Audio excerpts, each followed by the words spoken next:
We remain steadfast in our commitment in delivering local news that matters. Stories that inspire. Enriching the lives of Filipinos in the Philippines and across the globe. This is your GMA Regional TV. Buong puso para sa Pilipino. Ini ang GMA Regional TV Balitang Bicolandia.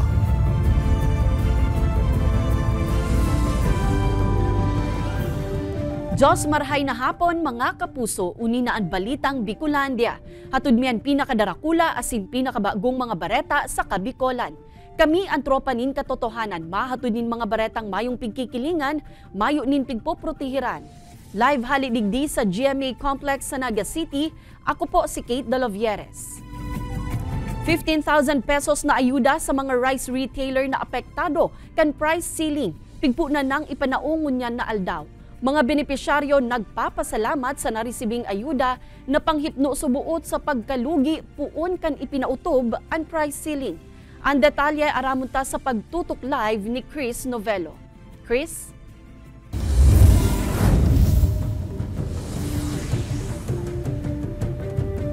Kate, inisyal na 65 na mga micro-rice retailers sa Naga City asin Camarines Sur ang mga enot na benepisyaryo kan 15,000 pesos na cash assistance hali yan sa Special Livelihood Program kan DSWD na pigpunan ng ipanao ngunya na aldaw.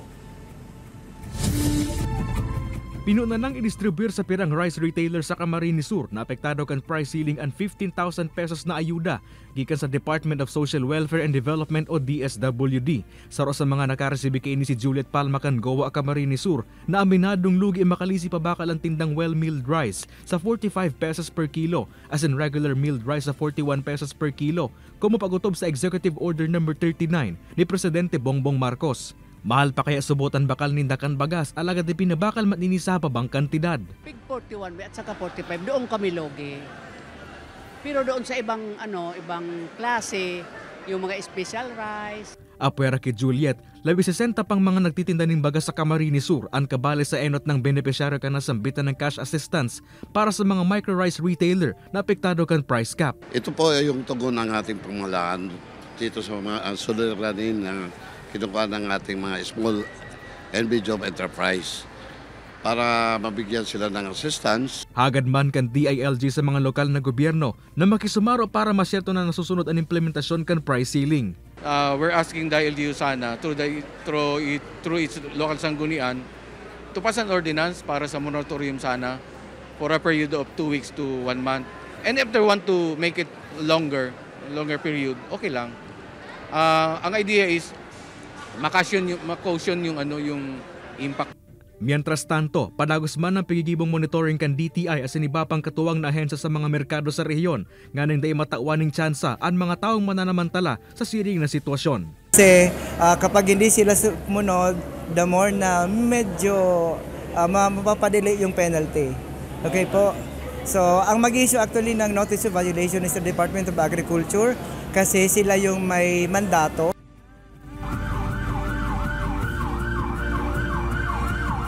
Kate, susog sa DTI na nangenot sa profiling kan mga benepisyaryo na sa Camarines Sur may labi 3,000 na mga na-profile na maagi pasabot sa maninigong validation. Kaya bahan na dyan, Kate, ang mga sari-sari store na makakaresibi man ninting 5,000 pesos na cash assistance. Kate? Alright, Jos Mabalos, Chris. Lalaki sa Bato, Camarines Sur, mayo na buhay kan madukayan kan mga nag-aging parasira. Kikilat na naeksperyensya kan Lunes na banggi, iyo ang pigtutok dong rason kan biglang pagkagadan kan lalaki.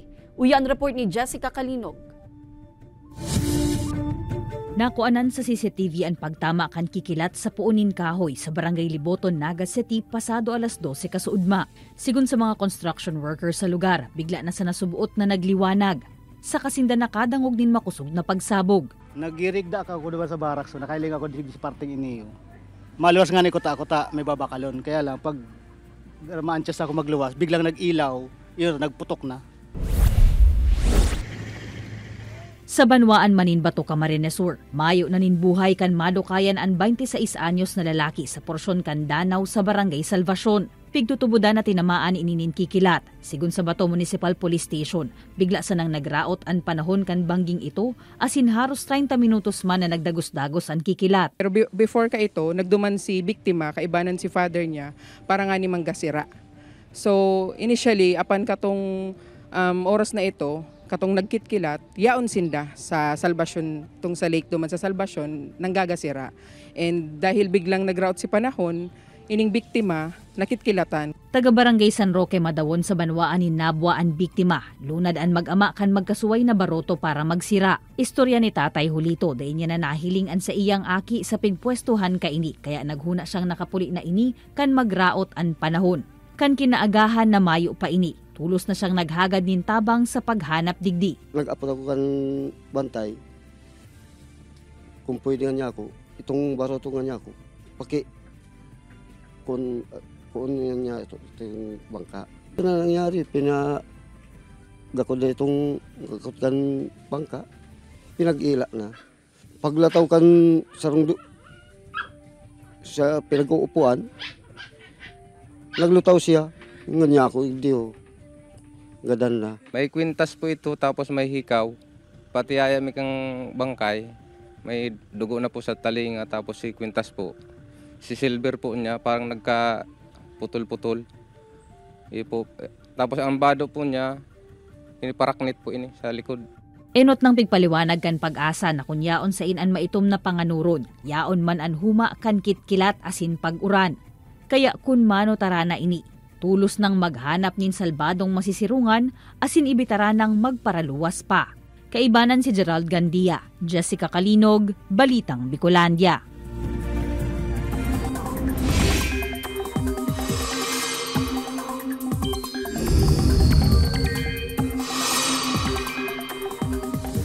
Mga kapuso, padagos na pigmo-monitor ang low-pressure area sa laug kan Philippine Area of Responsibility.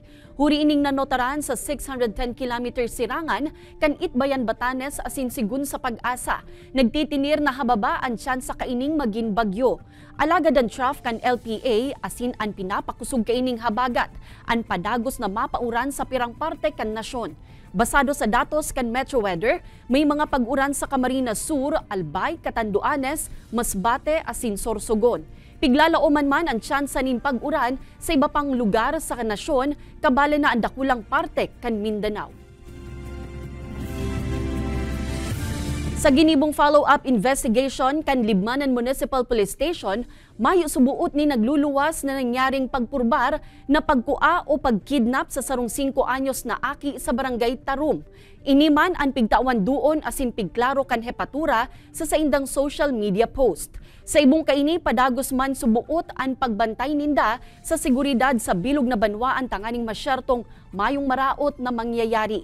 Pigpara man kan Kabusaw Municipal Police Station ang paghandal kan publiko makalihis na ma-rescue sa banwaan kan Basud, Camarines Norte ang tulong menor de edad na haros 2 aldaw nang nawawara. Sigun sa pulisya, saro sa mga ini ang may intensyon na maglayas pasiring sa Camarines Norte asin nabutong sa naman ang magtugang na edad 8 asin 9. Isinairarom naman sa stress debriefing asin sa counseling kan MSWD ang imbweltong kaakian pati na ang sa indang mga magurang. May nakakita sa kanila na naglalakad sa Maharlika Highway. Ito ay isang butihing doktor, mag-asawa. Nalaman nila na taga-Kabusaw. Since mga minor de edad, itinon over daw nila sa unang himpilan ng pulisya na nakita nila, which is yung Camarines Norte PPO 1st PMFC. Dito na natin sila na-rescue.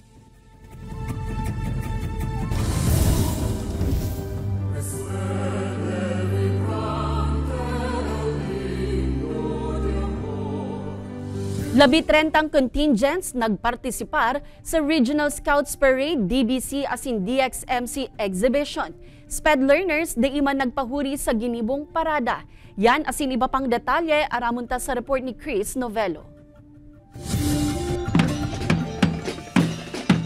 Amay na nagtiripon sa kalabaan kan Panganiban Drive sa Naga City ang labi 30 contingents kan Regional Scouts Parade, DBC asin DXMC Exhibition na ginibongon niya na aldaw.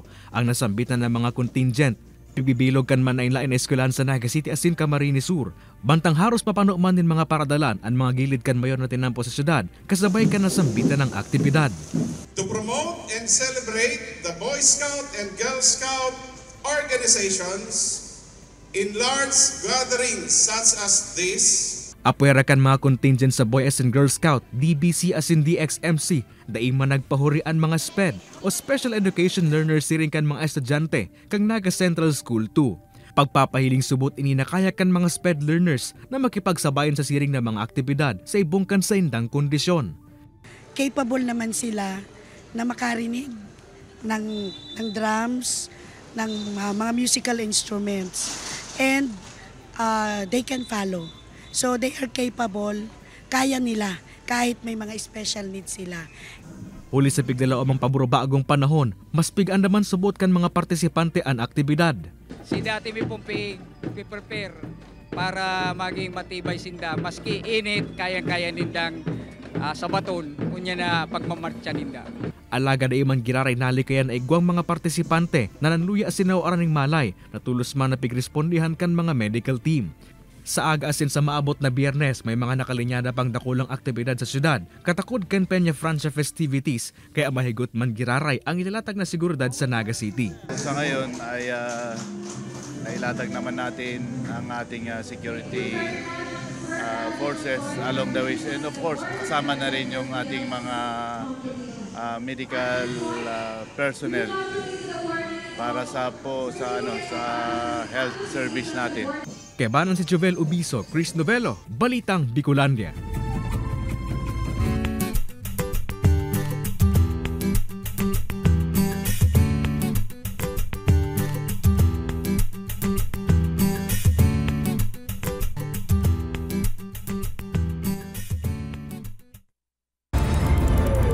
Ini ang GMA Regional TV Balitang Bicolandia.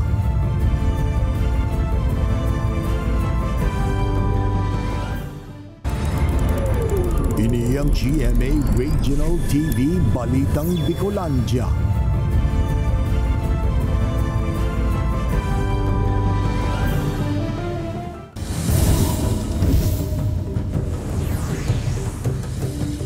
Pasado 1:20 kasubagong maagahon kan mairehistro ang panahabon sa sarong tindahan sa laog kan public market sa Barangay Central, Kasiguran, Sorsogon.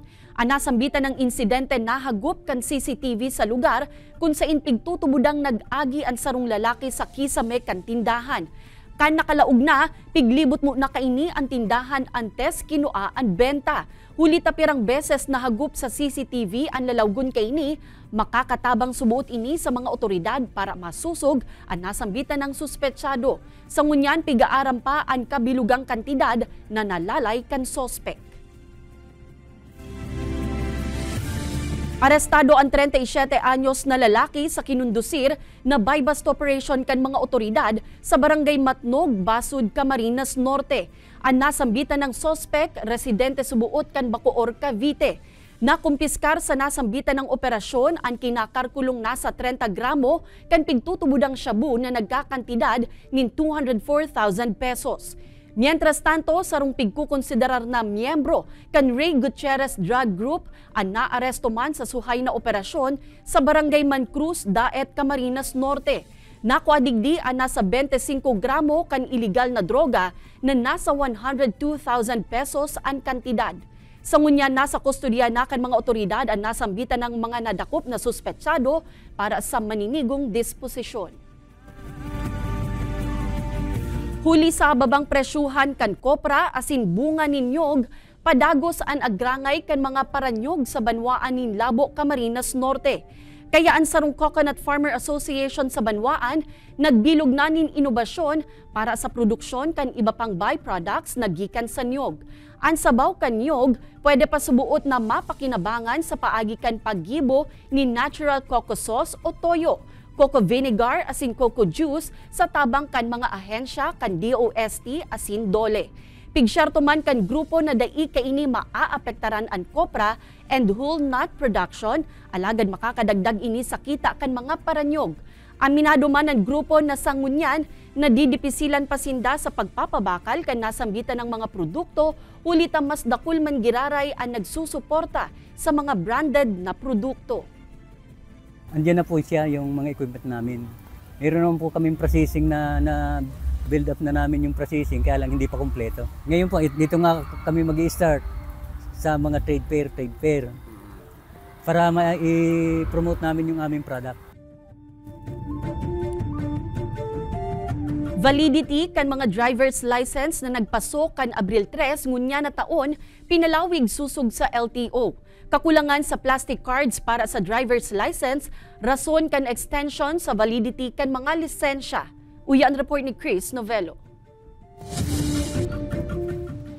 Bulan pa ning Agosto nag-expire ang driver's license ni John Tenoria. Alagad ako lang bagay para sa iya na pinalawig pa ang validity kan lisensya ninhasa sa masangling taon. Alagad sa ibong kaini, nagpasiring man ginaray si John na sinibapang driver na madali na magpaso ang driver's license sa LTO pili nganing magpa-renew.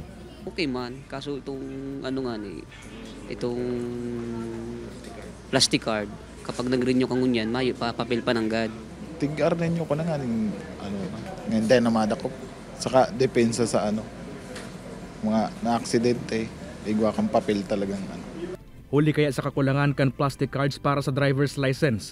Kung kaya inextendir na muna kan Land Transportation Office ang validity kan mga lisensya hasta Abril 1, 2024 para sa mga nag-expire po kan Abril 3 ngunya na taon.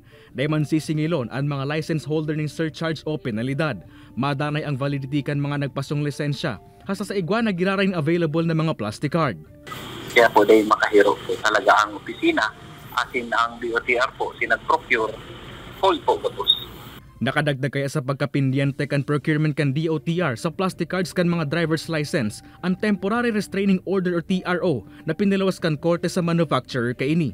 May instruction po kita sa mga law enforcement officers and even the deputized agents of the LTO like the PNP na extend po ang validity. Pag nag-present po sa inda sa checkpoint or sa roadside inspection na nag-present po ng license card na lampas na po sa expiration date sa card ninda, valid pa po ito, sir.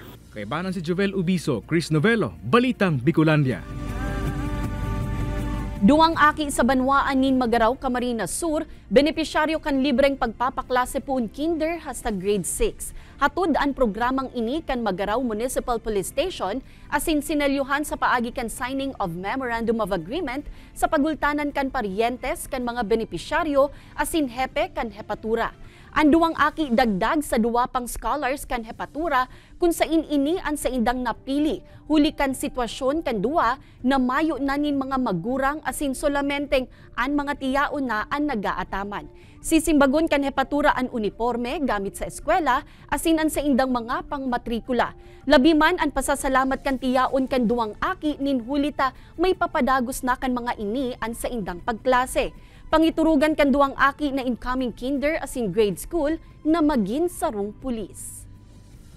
Ay, nagpapasalamat po ako natabangan po ako magpa-klase kang duwa kong pamangkin. May mga aki man po ako, medyo kulang talaga po ako sa kakayahan para suportahan si Indaga Boss. Sana mag-aral kayo ng mabuti at sana ay maging boses din kayo ng kapwa nyo kabataan.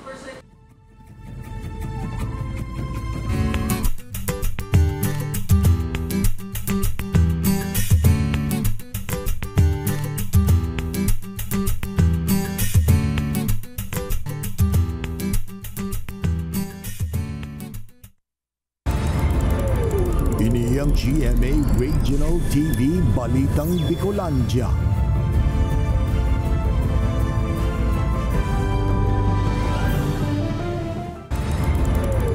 Ini ang GMA Regional TV Balitang Bicolandia.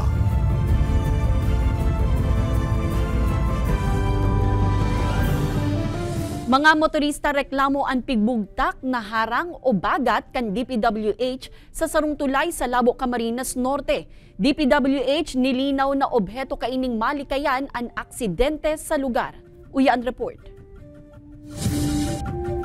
Huli sa mga nanotarang raot sa sarong tulay sa Barangay Calabasa, Labo, Camarines Norte. Pigmarahay kan Department of Public Works and Highways na bugtakan inharang ang sarong lin kan tulay. Obheto kay ninamali kaya ng aksidente sa mga nagaaging motorista.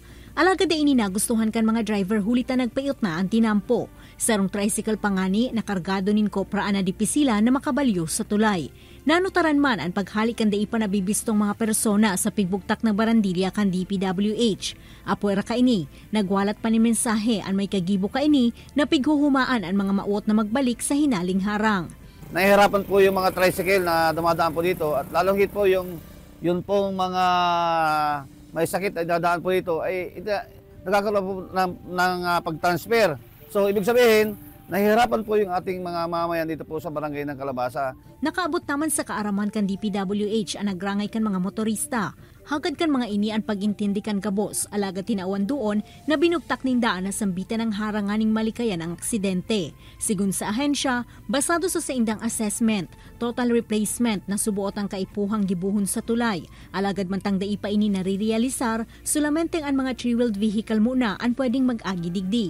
Humihingi kami ng paumanhin dito sa ating mga constituents na affected nitong pagkakaroon nitong problema natin sa Calabasa. Sana naman maintindihan naman ninyo ang side ng DPWH kasi ang kwan namin dito ay as much as possible walang mangyaring sakuna dyan. Nangapudan man ang ahensya sa publiko na mag-ingat mantang nagbabalyo sa nasambitan ng tulay para sa saindang seguridad. Ini si Rosie Nieva, Balitang Bicolandia.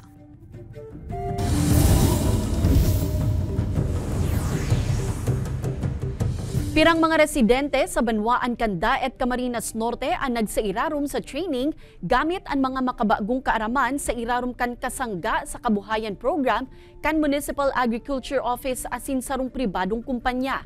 Pinanganutan kan TESDA ang nasambitan ng training, ang DTI naman ang nangenot sa pag-abot sa marketing asin ang DSWD para sa Sustainable Livelihood Program. Obheto kan programang ini na matabangan ang mga residente na makapaghanap buhay sa paagikan pagtatanom. Asin ang mga magugusing produkto, pigsyarto na mababakal sa paagikan pagtugot sa mga ini na makapwesto nin libre sa laog kan sarong mall sa Banwaan. Ang lokal na pamahalaan patuloy ang pagbibigay ng tulong sa ating mga magsasaka. Pero tanggapin man natin, medyo talaga kulang lalo na sa marketing aspect ang ating lokal na pamahalaan. Bangko Sentral ng Pilipinas Southern Luzon Office nagpuunang mag-akomodar nin mga maparibay nin luma asin may raot na kwarta sa paagikan sa indang piso caravan. Uya ang report ni Jessica Kalinog. Nakapwesto ngunyan sa Bishop Francisco Gainza Trade Fair sa Sarong Mall sa syudad ni Naga ang negosyanteng si Jonathan Panitersi kan buhi Camarines Sur. Sa iyang laagan nin benta, igwasubot nin duwang luma ng 20 pesos na papel asin sarong 50 pesos na may surat. Sakto man na may naglibot na personahe kan Bangko Sentral ng Pilipinas, kaya sa iyang naaraman na pwede palan ining paribayan. Kasi mas maray na malinig man talaga yung sa tuyang mga bills na makasupog pati lalo na kung sa mga customer mo medyo mga professional man. Sigun pa kay Jonathan, kung marinig kaya ang kwarta, mas madaling ma-identifikar asin makakalikay sindang mabiktima nin pekeng kwarta. Iniman ang saro sa mayor na rason kung taano tapig maawot kan Bangko Sentral ng Pilipinas South Luzon Regional Office na darahon sa Naga City ang sa indang piso caravan program.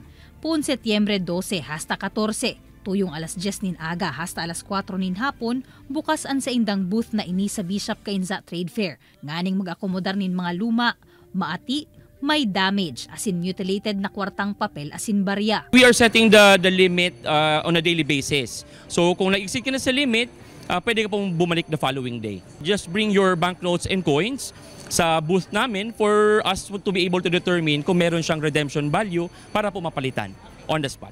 Sa barya, hasta 3,000 pesos ang kantidad ang sa indang aakomodaron kada tao. Mantang sa kwartang papel, lilimitaran sa naman hasta sa sanggatos na pidaso nin unfit, mute asin may damage na banknotes kada tao ang sa indang pwedeng ribayan.